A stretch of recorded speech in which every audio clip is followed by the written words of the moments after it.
This is the BBC. Hello, you. Welcome to Comedy of the Week. Aren't you lovely? You are. Everyone says so. All the nice folks who come on by to the shop in my mind. What does the shop in my mind sell? Oh, anything, but we don't have any butter. Sorry, there was a butter incident. Don't make me go into it. This week's comedy is one of my favourite radio shows, a special edition of the wonderful My Teenage Diary.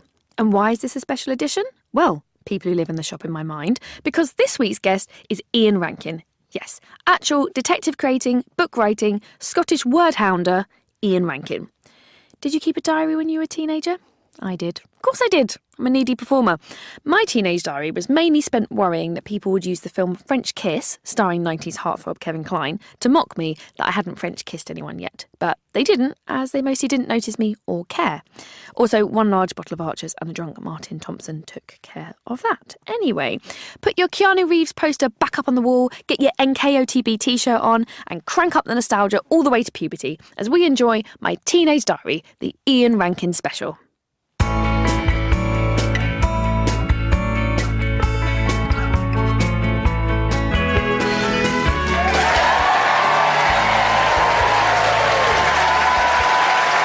Hello, my name's Rufus Hound and welcome to My Teenage Diary, the show where I invite brave adults to look back at their past by reopening their genuine teenage diaries and reading them out in public for the very first time.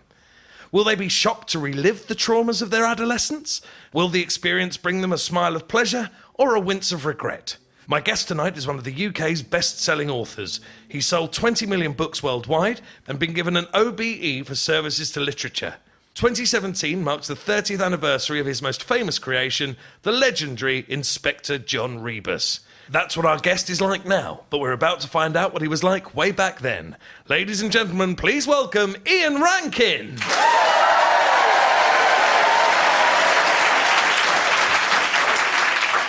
Well, welcome, Ian. Which diaries will you be reading from today? I'll be reading 75 to 79, so age 15 pretty much to age 19. You've got your diaries here with you. Would you describe them to us? Well, they're all different. They're all different sizes. They were bought for me by my sister Linda as Christmas presents. Sometimes she would buy me quite a big diary and sometimes a very small diary, but I felt compelled to fill the whole thing up. So we're going to start with 1975. Would you give us a brief snapshot of your life then?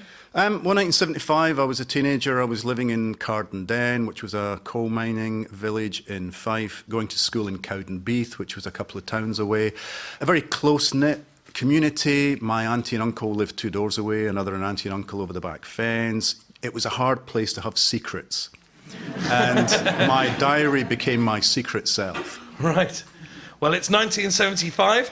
Margaret Thatcher becomes the first woman to lead the Conservative Party, and that ended well. 66% of the electorate vote for Britain to join the European Economic Community. And that ended well. And Queen spent 9 weeks at #1 with the groundbreaking Bohemian Rhapsody, and that ended, eventually, after 5 minutes and 57 seconds with the sound of a big gong. But what's Ian Rankin doing? Monday, January the 6th, 1975. Up at 7 a.m. Back to school. Bus doesn't come till 8:45 a.m. John Ireland brings Cop Your Whack and Tubular Bells cassettes to school. Maybe getting loan of Cop Your Whack tomorrow. Played darts at night. Get a letter from John Peel. Obviously, I'd written to him for some reason, and he'd written back, but I don't have the letter, and I don't know what it said. So we know that the bus turned up at 8:45, but not what legendary broadcaster John Peel. Some adjustment of priorities required. Well, we'll continue with 1975 if we may. Tuesday, April the 1st. Get up at 10:30 a.m. Buy 4 bacon burgers and Daily Express down the street. Aunt Meg is taken away to a mental home. She phones Mum and Dad at 5 a.m. Mum and Dad are over with Uncle Sandy all night. The insurance man comes. Eat my last Easter egg. Yeah, unpack that. I mean, Aunt Meg gets taken away to a mental home, but you don't dwell on the details. She just gets equal billing with the Easter egg. You know, the adult world is when you're a teenager, the adult world is just different. It's over there and it's really not any of your concern. I mean, I was always aware that all kinds of weird things were happening around the family, but I was upstairs listening to Billy Connolly and Tubular Bells, so what did it matter to me? Yeah, you had an Easter egg to get through. My last Easter egg. You're surrounded by family, Aunt Lizzie, Uncle Sandy, Aunt Meg, plus your parents. Was it a good way to grow up? It wasn't. I mean, it was a lovely, safe environment. But if you felt different, and by this stage I was beginning to feel a little bit artistic, I was going to be a pop star or a film star or something, you couldn't tell anybody that. And so you became a chameleon. Both my sisters were older than me. One was 6 or 7 years older, one was about 16 years older. I was the accident. No, my parents had both our previous partners, and those partners had died. They got together and I came along. So I did feel distance from that side of the family because I was so much younger. Well, it's now the autumn of 1975 and you're off to Edinburgh to see your first rock concert. Oh, yeah. Wednesday, October the 15th. Up at 8:30 a.m. Get 9:45 train, 86 pence. Arrive in Edinburgh at 10:30. Visit Old Bruce's record shop, New Bruce's record shop, Virgin Records, various other record shops. Colin buys Led Zeppelin poster and Pink Floyd single. I buy the Pink Floyd single, 30p. Buy a 23p bottle of cola for dinner. Have an open sandwich, 25p. For tea, see a squirrel in a park. Sit on a bench on Princes Street for 20 minutes, laughing at the people going past. Arrive at Usher Hall at 6 p.m. I buy a poster, 35p, and a programme, 30p. 30-minute technical hitch before Barclay James Harvest. Come on, at 9 p.m. They play brilliantly till 10:10. Leave the theatre at 10:30. 11 p.m. train home. Barclay James Harvest had light effects, smoke, and a huge polythene flying butterfly. I mean, you seem very interested in pricings and timings. Surprisingly so for a teenage boy. Isn't it weird? I think I was meant to be an accountant. I mean, I think that's just where these diaries are leading towards my life as an accountant. But we'll see where that all went wrong in a minute. But no, I mean, why? What does it matter? I think I was just filling up space in the diary, you know? I mean, if I was watching Top of the Pops, I would record every single act on Top of the Pops to fill up the space. I mean, don't get me wrong, but that kind of forensic attention to detail is usually the hallmark of a serial killer. Is that what drew you to crime writing? It is pathological, isn't it? There's something weird about that. This is why when I die, my diaries must go with me to the grave, because I don't want any psychoanalyst getting hold of them. And then starting to look for the bodies. We now reach 1976, and it's the end of January. Monday, January 26th, 1976. I got 73.5% for chemistry. That was a very welcome surprise. Our TV went Gunga tonight, so no TV. Malcolm comes over for a loan of my pencil sharpener.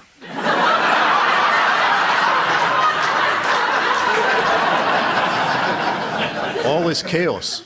As a very sad occurrence, the death of Uncle Sandy happened this afternoon. May God save his tortured soul. Dad brings me home pencil, rubber, etc. from the hydrographic department. Dad rushes about a lot, as he has the funeral on Thursday. And the next day I actually recorded, Dad comes in drunk. He gives me Uncle Sandy's electric razor. It still contained my dead uncle's stubble.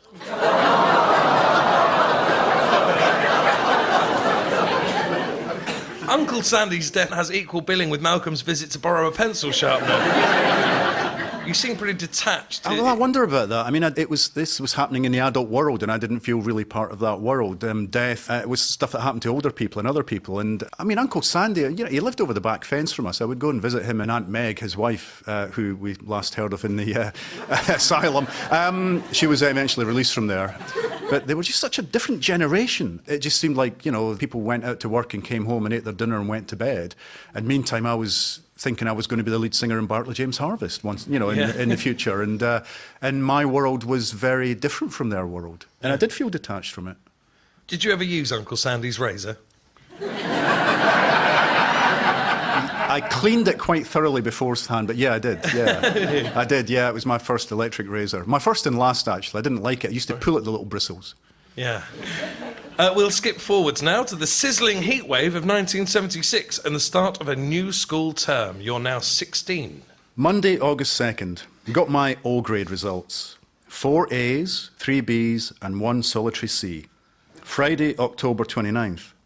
English was boring fart Hamlet. We were told that we're going to see Hamlet next Saturday in St Andrews. The gang's going, so much hemlock may be drunk. So you're growing up, you've got O grades, you're drinking hemlock and getting into Shakespeare. These are truly boundary-pushing exercises in 1976, so no better time to discover punk. Tuesday, December 21st. At lunchtime, the photo-taking proper began. We, the Ad Hitler Electric Nazi Band, were photographed. Gear as below. Me, chain hooked on ear, attached to mouth. Tartan tie tied in minute knot and hanging loose. McAndrew, tartan scarf around head. Dove, medal come earring, brooches ring, jacket inside out, combat hat. So talk me through the band, the controversially named Ad Hitler Electric Nazi Band. The Ad Hitler Electric Nazi Band only existed in our heads. It was never a band. There were never any instruments, there were never any songs.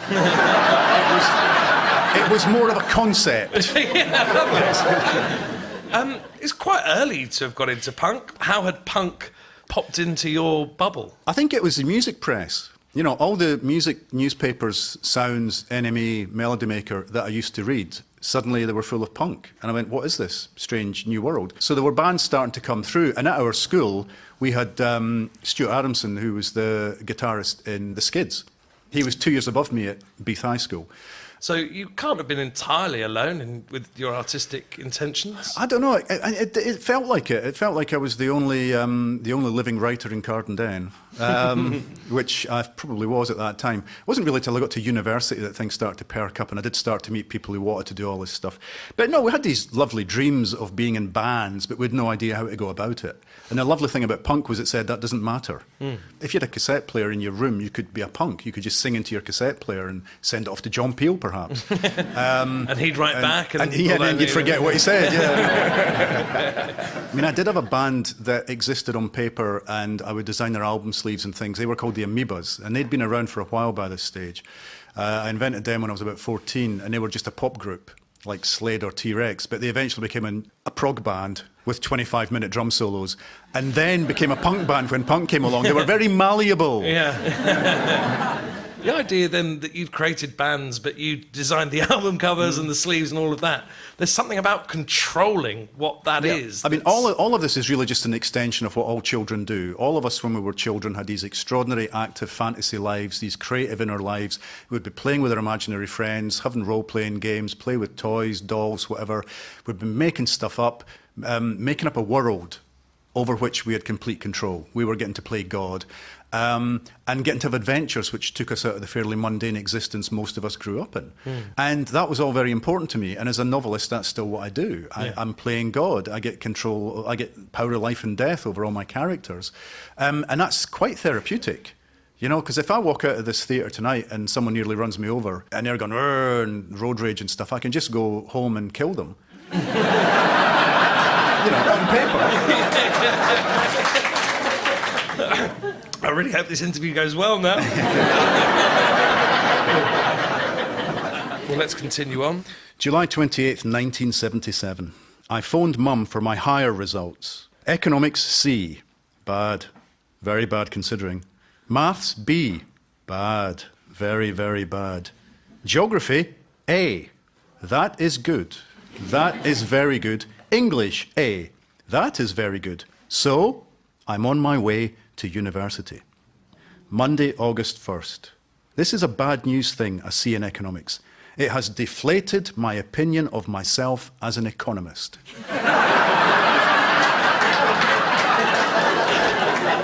mean, there aren't many 17-year-olds who have an opinion of themselves as an economist. It just goes to show you there's more to it than knowing what change to expect from a fiver for an open sandwich and a Pink Floyd single. Saturday the 6th. Looked at English courses at university. Uncle Jack phoned and gave me the 3rd degree about why accountancy wasn't for me. He was genuinely anxious and very sad to hear of my change of heart. His concern has made me all the more determined to succeed, so that no one can say, I told you so. Anyway, it's my life, and life is what you make it. Catch me auditing a Bowhill bookie's books. No chance. So, a little steel coming through here. Yeah, I mean, I was going to be an accountant, because my parents and I thought, you're a working class kid, you're going to go to university, no one from your family's been at uni before, what you're going to do, you're going to get a trade. That's what you do. And that was it. That was the only reason I was going to do accountancy and economics, was that I was going to get a job at the end of it. What I really loved was books. And so the epiphany was that kind of really terrible set of results that said to me, why am I doing this? I'm no good at economics. What I really love is literature. I'm going to have to break that news to my parents and to my Uncle Jack, who was quite a successful member of the family who lived in Slough in Berkshire. A lot of people here very impressed by Slough. Or as he called it, near Windsor.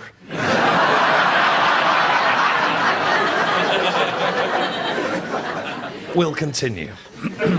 Friday, April 7th. Home from school to find a letter waiting with a £5 postal order inside from the Scots Language Society because I came second in their poetry competition. My first taste of success. Tuesday the 11th. Gave El Rectori, the school rector, a copy of Euthanasia, my poem.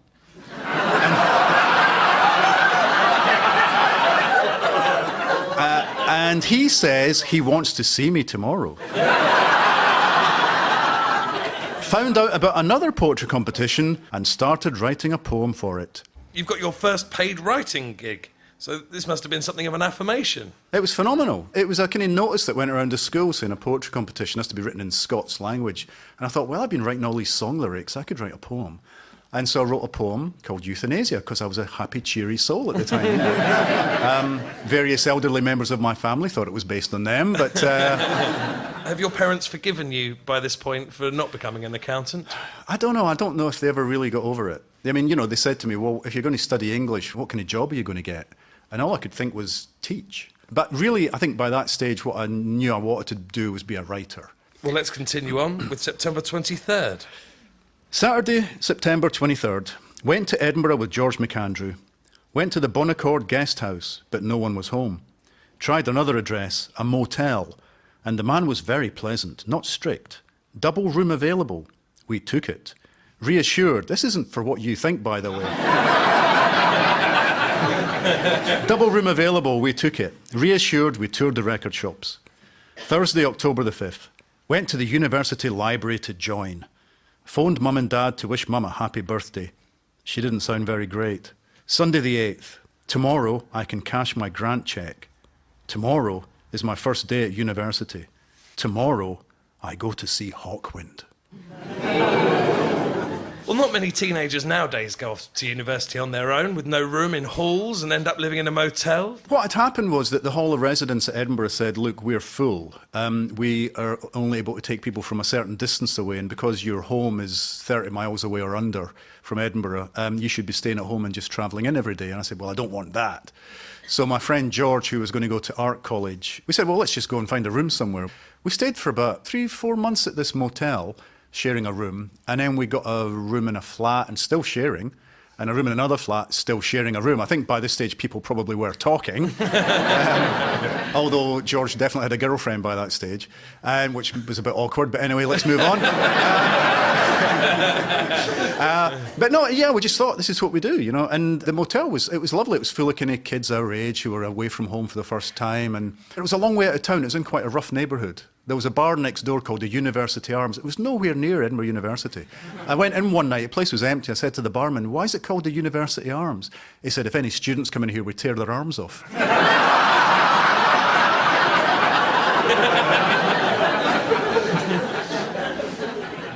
There's a brief mention there about worries about your mum's health, and over the course of these entries in the diary, that becomes an ever-growing theme. Had your mum been well until this point, or...? It seemed to me, and I might be misremembering, but it seemed to me almost like a switch got turned pretty much as soon as I left home. I was the last member of the family to leave home, and it was like suddenly her body said, well, that's it, you've done it. You know, you've raised the kids, they've gone off into the world. And almost as soon as I got to Edinburgh University, she started to take, bad spells. Nobody was quite sure for a while what was going on. She just wasn't in great health. So we're up to Wednesday, October the 25th. Poetry Society in the evening. Back at the motel, I phoned Dad. He sounds like he's going to pieces. Says Mum is poorly and has had a lumbar puncture. A specialist being called to see her. Her days may be shortening. Dad says I should go home this weekend. Saturday, November 4th. Phone call from Dad at breakfast time. Mum has multiple sclerosis. I caught the train to Cowdenbeath and Aunt Jenny picked me up to take me home. This all happened in a dreamlike state wherein I considered the slow paralysis and death of my mother. Went to the hospital in the afternoon. Mum was drowsy but okay. One dream, perhaps now never to be realised, was of my mum and Dad watching me get my degree. Why do all the bad things in life happen to us? Why do all the good things in life happen to us? That's a writer's line. What do you mean by it? I'm not absolutely sure. I've looked at it and looked at it. I suppose it was that weird thing where I was at university during the week, surrounded by all these people I was excited to be around. We were talking about poetry and literature, and writers were coming to talk to us. And it was just suddenly, yes, this is where I want to be. This is the kind of things I want to be doing. And I'd go home at weekends and watch my mum deteriorate and get phone calls from my dad, who was at the end of his tether, trying to look after her or trying to get answers to basic questions about what was wrong. And it was just pretty devastating. It was these two worlds. And I just felt that I was getting stretched thinner and thinner between these two worlds, like something was going to snap. It sounds as though there was a serious decline in your mum's health, but that decline happened very quickly. It did. And the diary entries, instead of being each day, suddenly it kind of blurs and it's like I'm trying to catch up with a week at a time, I think, because all this stuff was happening. So this is a sort of melange of June the 18th to 24th, 1979. I don't really blame people for shunning the dying. I try to do it myself, not physically but mentally, by painting other pictures in my head. My mother has perhaps less than a week left to live. If what she's doing now is living, not living, just there. At least I can go to work. Dad can't. He's showing signs of going crazy inside his worn-out head. And so it ends. After years of trying and years of slogging and years of self-neglect, what does it all add up to when you die? What do all the years of sweat and tears count? So Dad, Linda and I sat up late on Sunday, expecting what we hoped would not come but would come soon, and Mum hardly knew us, spitting out her medicine. It was 2:15 a.m, Monday 25th of June. Linda woke me up to break the news. I didn't cry, not yet. The arrangements almost fill your mind. The flowers of my mum have withered, petals and raindrops. Last glance at her, then goodbye. I mean, that's a pretty heartbreaking description. Actually, it wasn't. I mean, it was more than a glance, because my dad had this thing. He said, you have to touch your mum's forehead. You know, she was lying in the bed in the living room. He said, if you do that, you'll never fear death. And so I did that. I'd never seen a dead person before. I'd never touched a dead person before. And then, of course, the whole thing was gut-wrenching. Yeah. Absolutely gut-wrenching. I remember my dad afterwards taking me to the tailor's to get a suit for the funeral. Yeah. So there's all this stuff going on. And it's only when I sit down with a diary on my own that I can start to process it. Because otherwise what you're doing is meeting the insurance people and meeting this and doing that, and stuff's happening. And people are coming to the door and to offer their condolences and all the rest of it. And then I process it as I've always done in my life by writing it down. We come now to the end of 1979 and we end the year and your diary on an entirely different note. Thursday, December 20th. Dov Young phoned with the vital info that I am going to be the vocalist in the new Germs. They later became the Dancing Pigs. Provided I can sing. If I pass that test and can write some lyrics, then I've got the part. So now my mind is full of the band. Of course, all my big dreams in the past have melted away, but this is more concrete. If it succeeds, then nearly all my dreams will be fulfilled. Of course, my university studying will lose out, but I seem doomed to a BA anyway, so that's no big thing. Got to play the part utterly. Got to be stylish, new, different, classic, friendly, offhand, fragile, strong, enigmatic, difficult to define, but easy to spot. So a future career as a rock star awaits. How did that go? The Dancing Pigs, we played about 8 gigs, I think, in total, mostly in and around Cowdenbeath, supporting heavy metal bands. We went into the studio at our own expense and cut some songs, which we sent off to John Peel, and never heard back. And that was the end of the Dancing Pigs. But if you read the Rebus novels, by the time I got to Black and Blue, I needed a band like REM or U2 to be playing a Greenpeace gig against the oil industry in Scotland. And the Dancing Pigs were that band in the book. The Dancing Pigs made it huge. Well, I, for one, can't help feeling sad that your punk rock career didn't quite go the distance. So I started to wonder what a biographical punk song based on your teenage diaries would sound like. And I imagine it would go something like this. He was a boy from Fife. He's no economeister. He knew what he wanted and how much it costed. He's got his eye on a huge plastic butterfly. We've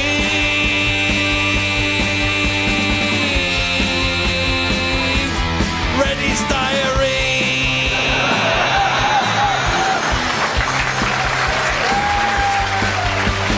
Poetry as a schoolboy. Edinburgh for Uni. He writes about crime for a bloody long time. In a plot twist, he's made the honours list. Now he's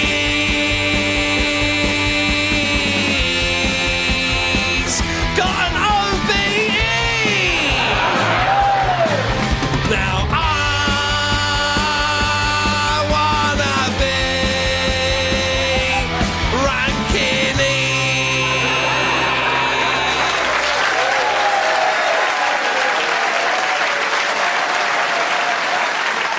Now that you've read back your diaries, what do you think you'd say to the younger you? Well, I mean, just having been through this process, I'd probably say, tell your parents that you love them.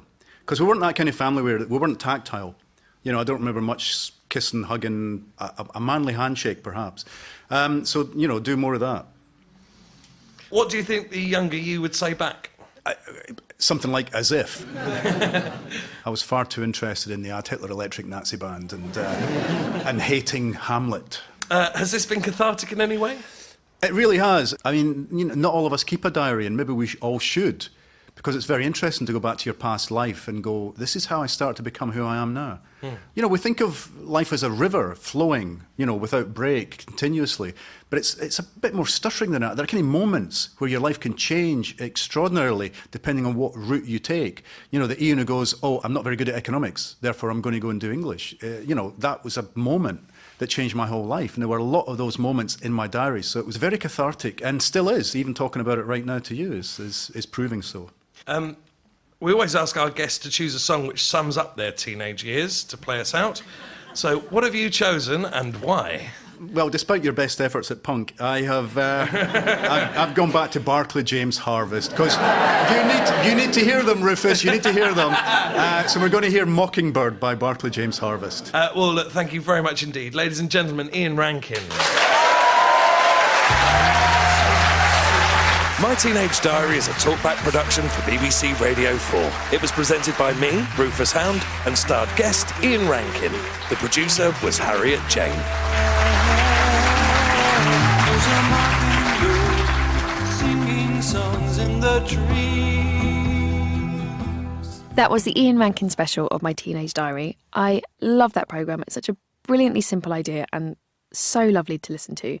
But do you remember the days when a bottle of cola was 23p? No, you don't, because it's also the days when houses were £30 and we should not remember them. The song that sums up my teenage years would probably be What's Going On by the Four Non-Blondes. What's going on? Yeah, guys, because some of us are actually quite deep, actually. And, what is the point of, anything? If you're a teenager, you probably think I'm being quite patronising, but if you're over 30, you're probably not thinking anything. You're probably just silently weeping for a time when your knees still worked and the world didn't scare you. Ah, the past. That's it for this week's Comedy of the Week, but we'll be back next week with another Comedy for the Week. Until next time, tweet us using the hashtag Comedy of the Week, rate, subscribe, send snail mail, snail female. Most snails are actually hermaphrodites. Fact. So don't send us snails. That's sad. They work very hard to get where they're going. Unless a snail has specifically asked to be posted somewhere, in which case, slap a stamp on that shell, check it's not classed as a large letter, pop it in a box. We'll see you next week. Bye! Top humour. If you enjoyed Comedy of the Week, you might enjoy some comedy that was written this week. And you can do that by downloading the podcast for Spotlight Tonight, a topical comedy show broadcast on Radio 4, starring me, Nish Kumar, as Nish Kumar. It's a lot of fun. Please download it. Come on. Yeah. Well, I'll try underarm, but I don't see how you could get much spin on it. Hello, I'm Angela Barnes, and I hope you enjoyed this week's Comedy of the Week. I loved it. Seeing as you are clearly a comedy aficionado, may I recommend you check out the Newsjack podcast, available from your usual podcast download platform. It's a topical comedy show written by the public, and it's kind of a big deal. So give it a listen and tell your friends. That's a strike, Barnes!